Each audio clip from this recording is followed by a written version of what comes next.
ಎಲ್ಲರಿಗೂ ನಮಸ್ಕಾರ.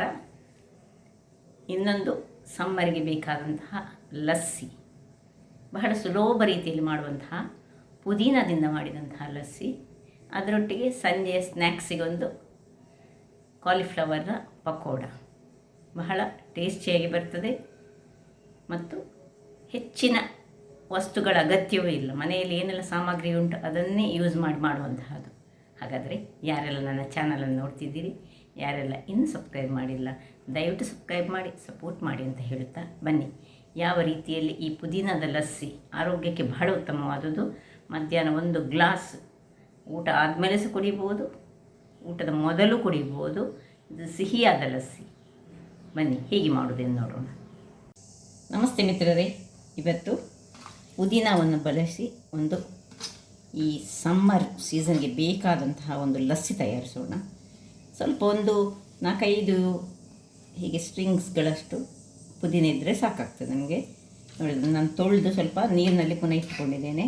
ಮತ್ತು ಅರ್ಧ ಚಮಚದಷ್ಟು ಜೀರವನ್ನು ಸ್ವಲ್ಪ ಫ್ರೈ ಮಾಡಿ ಅದನ್ನು ಪೌಡರ್ ಮಾಡ್ಕೊಂಡಿದ್ದೇನೆ. ಯಾಕೆ ಹೇಳಿದರೆ ನಾವು ಹೆಚ್ಚಾಗಿ ಈ ಕರಾವಳಿಗರು ಇದರ ಪೌಡರನ್ನೆಲ್ಲ ಇಟ್ಟುಕೊಳ್ಳೋದಿಲ್ಲ, ಅದಕ್ಕಾಗಿ ಫ್ರೈ ಮಾಡ್ಕೊಂಡು ಇಟ್ಕೊಂಡಿದ್ದೇನೆ. 1 ಚಮಚದಷ್ಟು ಬೆಲ್ಲದ ಪುಡಿ ಇಟ್ಕೊಂಡಿದ್ದೇನೆ.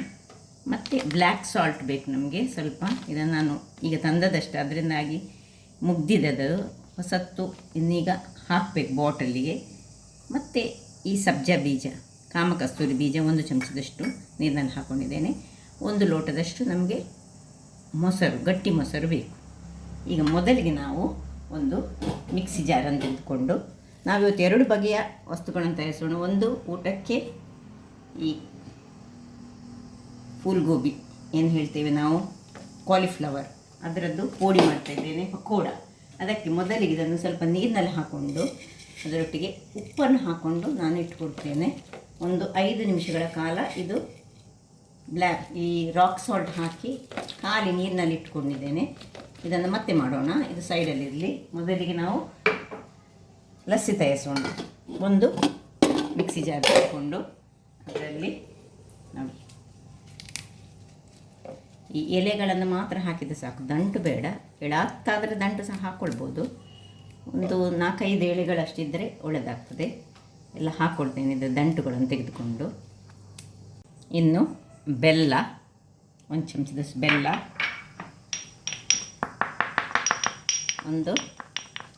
ಅರ್ಧ ಚಮಚದಷ್ಟು ಜೀರಿಗೆಯ ಪುಡಿ, 1 ಸಣ್ಣ ಚಮಚದಲ್ಲಿ ಸ್ವಲ್ಪ ಕಾಲ ನಮಕ್ ಅಂತ ಬ್ಲ್ಯಾಕ್ ಸಾಲ್ಟ್,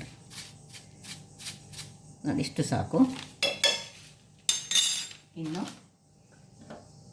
ಈ ಗಟ್ಟಿ ಮೊಸರು ಮತ್ತು ಈ ಮುಳುಗಿಸಿಟ್ಟ ಈ ಸಬ್ಜಾ ಬೀಜದ ಸ್ವಲ್ಪ ನೀರನ್ನು ಹಾಕೊಳ್ಳೋಣ. ಇದನ್ನೊಂದು ಇನ್ನು ಸ್ವಲ್ಪ ಬಿಸಿ ತಣ್ಣಗಾದ ನೀರನ್ನು ಹಾಕ್ಕೊಂಡು ಗ್ರೈಂಡ್ ಮಾಡಿ ತರ್ತೇನೆ. ವೀಕ್ಷಕರೇ, ಇಲ್ಲಿ ನೋಡಿ ಹೇಗೆ ರೆಡಿ ಆಯಿತು ನೋಡಿ. ಕಲರ್ ಸಹ ಸೂಪರಾಗಿ ಬಂತು. ಈಗ ಇದಕ್ಕೆ ಈ ಸಬ್ಜಾ ಬೀಜಗಳನ್ನು ಏನು ಹಾಕಿದ್ದೇವೆ ಇದನ್ನು ಹಾಕೊಳ್ಳೋಣ. ಮತ್ತು ಸ್ವಲ್ಪ ಇದಕ್ಕೆ ಬೇಕಿದ್ದರೆ ನೀರನ್ನು, ನಿಮಗೆ ಸ್ವಲ್ಪ ತೆಳುವಲ್ಲಿ ಬೇಕಿದ್ದರೆ ತೆಳುವಲ್ಲಿ, ನನಗೆ ಇಷ್ಟು ದಪ್ಪದಲ್ಲಿ ಬೇಕಾಗ್ತದೆ. ಹಾಗಾಗಿ ಇದನ್ನು ಈಗ ಒಂದು ಗ್ಲಾಸಿಗೆ ಟ್ರಾನ್ಸ್ಫರ್ ಮಾಡ್ಕೊಳ್ಳೋಣ. ನೋಡಿ ಯಾವ ರೀತಿ ಪರಿಮಳ ಅಂತ, ಬ್ಲ್ಯಾಕ್ ಸಾಲ್ಟ್ ಹಾಕಿದರೆ ಹಾಗೆ ಅದರ ಪರಿಮಳ ಬಹಳ ಚೆನ್ನಾಗಿ ಬರ್ತದೆ.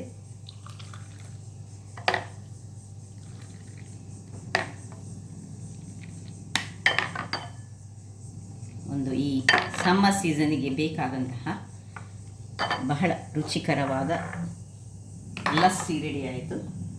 ಮೇಲೆ 1 ಸಣ್ಣ ಪುದೀನ ಮತ್ತು ಚೂರು ಈ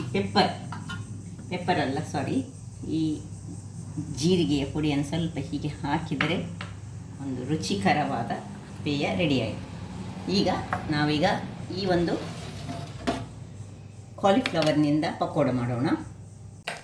ವೀಕ್ಷಕರೇ, ಇದೀಗ 5 ನಿಮಿಷ ಆಯಿತು. ಈ ಉಪ್ಪು ನೀರಿನಲ್ಲಿ ಮುಳುಗಿದೆ. ಈಗ ಇಲ್ಲಿ ಒಂದು ಬಿಸಿ ನೀರು ಮಾಡ್ಕೊಳ್ಳೋಣ. ಈ ಬಿಸಿ ನೀರಿಗೆ ಸ್ವಲ್ಪ ಉಪ್ಪು, ಇಷ್ಟೇ ಸ್ವಲ್ಪ ಬೇಕು ಸಾಕು ಉಪ್ಪು. ಮತ್ತು ಇಲ್ಲಿ ಮುಳುಗಿಸಿಟ್ಟಂತಹ ಇದನ್ನು ಇದರೊಳಗೆ ಹಾಕ್ಕೊಂಡು ಒಂದು ಮುಚ್ಚಳವನ್ನು ಮುಚ್ಚಿ ಒಂದು 5 ನಿಮಿಷಗಳ ಕಾಲ ಇದನ್ನು ಬೇಯಿಸಿಕೊಳ್ಳೋಣ. ವೀಕ್ಷಕರೇ, ಇದು ಒಂದು 5 ನಿಮಿಷ ಬೇಯಲಿಕ್ಕೆ. ಅಷ್ಟೊತ್ತಿಗೆ ನಾವು ಮಸಾಲೆ ಇದಕ್ಕೆ ಏನು ಬೇಕು ತಯಾರಿಸೋಣ. ಬ್ಯಾಟರ್ ತುಂಬ ಉಪ್ಪು ಹಾಕ್ಕೊಳ್ಬಾರ್ದು, ಚೂರು ಉಪ್ಪು ಹಾಕಬೇಕು, ಯಾಕೆಂದರೆ ಅದಕ್ಕೆ ನಾವು ಉಪ್ಪನ್ನು ಹಾಕ್ಕೊಂಡಿದ್ದೇವೆ. ಅದರಿಂದಾಗಿ ಇನ್ನು ಕಡಲೆ ಹುಡಿ, ನಾನು ಒಂದು 100 ಗ್ರಾಮ್ಸ್ನಷ್ಟು ಕಡಲೆ ಹುಡಿ ತೆಗೆದುಕೊಂಡಿದ್ದೇನೆ. ಅದಕ್ಕೆ 50 ಗ್ರಾಮ್ಸ್ನಷ್ಟು ಅಕ್ಕಿಯ ಹುಡಿ ತೆಗೆದುಕೊಂಡಿದ್ದೇನೆ. ಇನ್ನು 1.5 ಚಮಚದಷ್ಟು ಮೆಣಸಿನ ಪುಡಿ ತೆಗೆದುಕೊಂಡಿದ್ದೇನೆ. ಜೀರಾ, 1 ಚಮಚದಷ್ಟು ಜೀರಾ, ಸ್ವಲ್ಪ ಹಿಂಗು,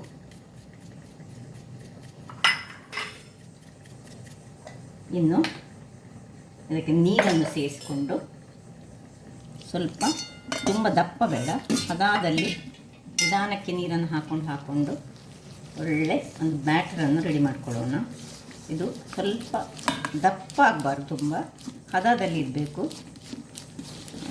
ಇಷ್ಟ ಆಗುವಾಗ ಇದನ್ನು ಇಟ್ಕೊಳ್ಳೋಣ. ಇಲ್ಲಿ ಇದೀಗ ಆಯಿತು. ಇದನ್ನು ಆಫ್ ಮಾಡಿಕೊಂಡು ಅಷ್ಟೇ ಸಾಕು, ತುಂಬ ಬೇಯಬಾರ್ದು.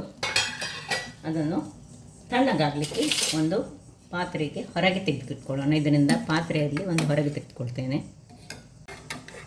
ಹೀಗೆ ತೆಗೆದು ಹಾಕ್ಕೊಳ್ಬೋದು, ಅಥವಾ ಸೀದಾ ಈ ನೀರನ್ನು ಹೀಗೆ ಬಸ್ತು ಬಿಡೋಣ. ಇದರ ನೀರು ನಮಗೆ ಏನು ಬೇಡ, ಸ್ವಲ್ಪ ತಣ್ಣಗಾಗಲಿ. ವೀಕ್ಷಕರೇ, ಇಲ್ಲಿ ನೋಡಿ, ಇದು ತಣ್ಣಗಾಯಿತು. ತಣ್ಣಗಾಗುವಾಗ ಇಲ್ಲಿ ನಾನು ಎಣ್ಣೆಯನ್ನು ಬಿಸಿ ಮಾಡಲಿಕ್ಕೆ ರೆಡಿ ಮಾಡಿದ್ದೇನೆ. ಸುಲಭ ರೀತಿಯಲ್ಲಿ ಮಾಡುವಂತಹ ಈ ಒಂದು ಪಕೋಡ ಬಹಳ ಟೇಸ್ಟಿಯಾಗಿ ಬರ್ತದೆ. ಸೊ ನಾವು ಹೆಚ್ಚಾಗಿ ಇದೇ ರೀತಿಯಲ್ಲಿ ಮಾಡೋದು. ಈಗ ನೋಡಿ, ಇಲ್ಲಿ ಅದು ಎಣ್ಣೆ ಬಿಸಿ ಆಗುವಾಗ ಇದು ನೋಡಿ, ಇಷ್ಟು ದಪ್ಪ ಬೇಡ ನಮಗೆ. ಸೊ ಇದಕ್ಕೆ ಸ್ವಲ್ಪ ನಾನು ಇನ್ನು ಸ್ವಲ್ಪ ನೀರನ್ನು ಸೇರಿಸ್ಕೊಳ್ತಿದ್ದೇನೆ.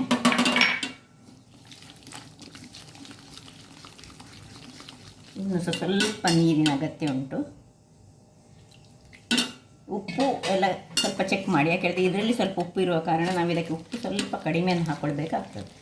ಈಗ ಹೀಗೆ ಮಾಡಿಟ್ಟುಕೊಂಡಂತಹ ಒಂದೊಂದೇ ಇದನ್ನು ಇದೇ ರೀತಿ ಇದರಲ್ಲಿ ಮುಳುಗಿಸ್ಕೊಳ್ಳೋಣ. ಅದರ ಮೊದಲು ಇದಕ್ಕೆ ಒಂದು ಕರಿಬೇವಿನ ಸೊಪ್ಪನ್ನು ಸಣ್ಣದಾಗಿ ಹೀಗೆ ಕೈಯಲ್ಲಿ ಚೂಟಿಕೊಂಡು ಹಾಕ್ಕೊಳ್ಳೋಣ. ಅದು ಒಳ್ಳೆ ಟೇಸ್ಟ್ ಸಹ ಬರ್ತದೆ, ಪರಿಮಳ ಸಹ ಬಹಳ ಚೆನ್ನಾಗಿ ಬರ್ತದೆ. ಎಲ್ಲ ಎಷ್ಟೆಷ್ಟು ಬೇಕು ನಿಮಗೆ ಅಷ್ಟನ್ನು ಇದರಲ್ಲಿ ಮುಳುಗಿಸ್ಕೊಳ್ಳೋದು. ಮುಳುಗಿಸಿಕೊಂಡು ಒಂದೊಂದಾಗಿ ನಾವು ಕಾಯಿಸ್ಕೊಳ್ಳೋಣ. ಎಣ್ಣೆ ಒಂಚೂರು ಬಿಸಿ ಆಗಲಿ. ಎಣ್ಣೆ ಬಿಸಿಯಾಗಿದೆ ನೋಡಿ. ಒಂದೊಂದಾಗಿ ಹೀಗೆ ನಾವು ಬೇಯಿಸಿ ಮಾಡಿದರೆ ಒಳ್ಳೆ ಹೊರಗೆ ಕ್ರಿಸ್ಪಿಯಾಗಿ ಬರ್ತದೆ ಮತ್ತು ಒಳಗೆ ಚೆನ್ನಾಗಿ ಬೆಂದಿರ್ತದೆ. ಈಗ ಫ್ಲೇಮನ್ನು ಸಣ್ಣದಾಗಿ ಮಾಡ್ಕೊಳ್ಳೋಣ. ಹೇಗೆ ಬರ್ತದೆ ಇದು ನಾನು ಒಮ್ಮೆ ಮಾಡಿ ನೋಡಿದ ಮೇಲೆ ಈ ರೀತಿ ಮಾಡಿದರೆ ಚೆನ್ನಾಗಿ ಬರ್ತದೆ ಹೇಳಿ ನಾನು ಇದನ್ನು ತೋರಿಸ್ತೇನೆ. ತುಂಬ ಮಂದಿ ಈ ಅರ್ಧರ್ಧ ಈ ಬೇಯಿಸದೆ ಮಾಡ್ತಾರೆ. ಬೇಯಿಸದೆ ಮಾಡಿದರೆ ಏನಾಗ್ತದೆ ಹೇಳಿದರೆ ಅದರ ಒಳಗೆ ಈ ಕಾಲಿಫ್ಲವರ್ ಚೆನ್ನಾಗಿ ಬೆಂದಿರೋದಿಲ್ಲ. ಮತ್ತು ಇದರ ನೋಡಿ, ದಂಟನ್ನು ಸಹ ಹೀಗೆ ಹಾಕ್ಕೊಳ್ಬೇಕು. ಹಾಕಿದರೆ ಎಳೆಯದಾದರೆ ದಂಟು ಸಹ ಬಹಳ ಚೆನ್ನಾಗಿ ಬರ್ತದೆ. ಸೊ ಎಲ್ಲವನ್ನು ಹೀಗೆ ಕಾಯಿಸ್ಕೊಳ್ಳೋಣ. ಇಲ್ಲಿ ನೋಡಿ ಯಾವ ರೀತಿಯಲ್ಲಿ ಒಂದು ಚೂರು ಎಣ್ಣೆಗೆ ಇದರದ್ದು ಒಂದು ಹಿಟ್ಟು ಸಮೇತ ಬೀಳುವುದಿಲ್ಲ. ಈ ರೀತಿಯಾಗಿ ಮಾಡಿದರೆ ಬಹಳ ಚೆನ್ನಾಗಿ ಬರ್ತದೆ. ಕ್ರಿಸ್ಪಿ, ಹೊರಗಿನಿಂದ ಕ್ರಿಸ್ಪಿಯಾಗಿ ಒಳಗಿನಿಂದ ಸ್ಮೂತ್ ಆಗಿರುವಂತಹ ಕಾಲಿಫ್ಲವರ್ ನಮಗೆ ಸಿಗ್ತದೆ. ಸೊ ಬಟ್ ಇದನ್ನು ತೊಳೆದುಕೊಳ್ಳುವುದು ಮಾತ್ರ ವೆರಿ ಇಂಪಾರ್ಟೆಂಟ್. ಅದನ್ನು ಸುರಿಗೆ ಒಂದು ಸ್ವಲ್ಪ ಹೊತ್ತು ಉಪ್ಪು ನೀರಿನಲ್ಲಿ ಹಾಕಿಟ್ಟು ಮತ್ತೆ ನಾವು ಅದನ್ನು ಪುನಃ ಉಪ್ಪು ನೀರಿನಲ್ಲೇ ಬೇಯಿಸಿಕೊಳ್ಬೇಕು. ಅದರಿಂದಾಗಿ ಈ ಮಸಾಲೆಗೆ ನಾವು ಬ್ಯಾಟರಿಗೆ ಮಾತ್ರ ಉಪ್ಪನ್ನು ಆದಷ್ಟು ಕಡಿಮೆ ಹಾಕ್ಕೊಳ್ಬೇಕು. ಅದು ಒಂದು ಇಂಪಾರ್ಟೆಂಟ್. ಸೊ ಆಯಿತು ನೋಡಿ, ಎಷ್ಟು ಚೆನ್ನಾಗಿ ಬಂತು ನೋಡಿ. ಈ ಊಟಕ್ಕೆ ಅಥವಾ ಹೀಗೆ ಸಂಜೆ ಕಾಫಿಗೆ ಮಾಡೋದಾದರೆ ನಾವು ಹೆಚ್ಚು ಖಾರ ಮಾಡಬೇಕಂತಿಲ್ಲ. ಒಂದು ಸಣ್ಣ ಚೂರು ಮೆಣಸಿನ ಪುಡಿ ಹಾಕಿದರೆ ಆಯಿತು. ಹಾಕದೇ ಸಹ ಮಾಡಿಕೊಳ್ಬೋದು. ಕ್ರಿಸ್ಪಿಯಾಗಿ ಬಂತು. ಹೀಗೆ ಬಂತು ನೋಡಿ, ನಿಮಗೆ ಕಾಣ್ಬೋದು. ಒಂದು ಚೂರು ಬ್ಯಾಟರ್ ಇದರಲ್ಲಿ ಹೊರಗೆ ಬರುವುದಿಲ್ಲ.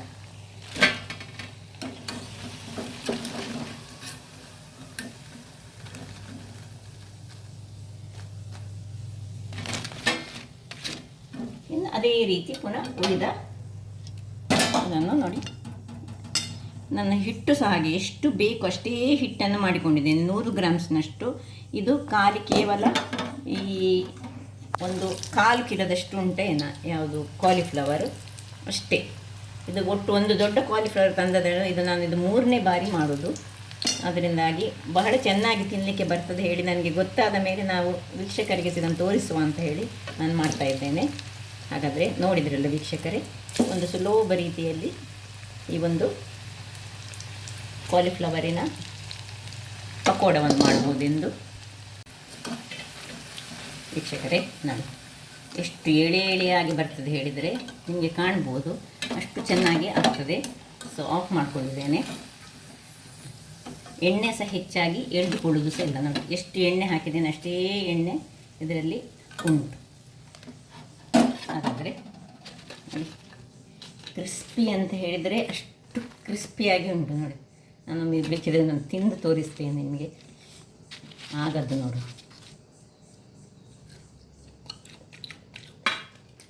ನೀವು ಕೇಳ್ಬೋದು. ಸೊ ಬಹಳ ಟೇಸ್ಟಿಯಾಗಿ ಬರುವಂತಹ ಈ ಒಂದು ಕಾಲಿಫ್ಲವರ್ನ ಪಕೋಡ, ಅದರೊಟ್ಟಿಗೆ ಈ ಹೀಟನ್ನು ಬೀಟ್ ಮಾಡುವಂತಹ ಒಂದು ಲಸ್ಸಿ, ಅದು ಸಹ ಮಧ್ಯಾಹ್ನದ ಊಟದ ಆದ ನಂತರ ಕುಡಿಲಿಕ್ಕಂತೂ ಈ ಜೀರಾ ಹಾಗೂ ಪುದೀನದ ಆ ಫ್ಲೇವರ್ನಿಂದಿಗೆ ಬಹಳ ರುಚಿಕರವಾಗಿ ಬರ್ತದೆ, ಆರೋಗ್ಯಕ್ಕೆ ಸಹ ಉತ್ತಮ. ಹಾಗಾದರೆ ನನ್ನ ಈ ಕುಕಿಂಗ್ ಚಾನಲ್ ನಿಮಗೆ ಇಷ್ಟ ಆದರೆ ಬೋಳು ಸುವರ್ಣ ಚಾನಲನ್ನು ಲೈಕ್ ಮಾಡಿ, ಶೇರ್ ಮಾಡಿ ಹಾಗೂ ಸಬ್ಸ್ಕ್ರೈಬ್ ಮಾಡಿ ಹಾಗೂ ನನ್ನ ಇನ್ಸ್ಟಾಗ್ರಾಮ್ ಪೇಜನ್ನು ಫಾಲೋ ಮಾಡಿ. ಧನ್ಯವಾದಗಳು.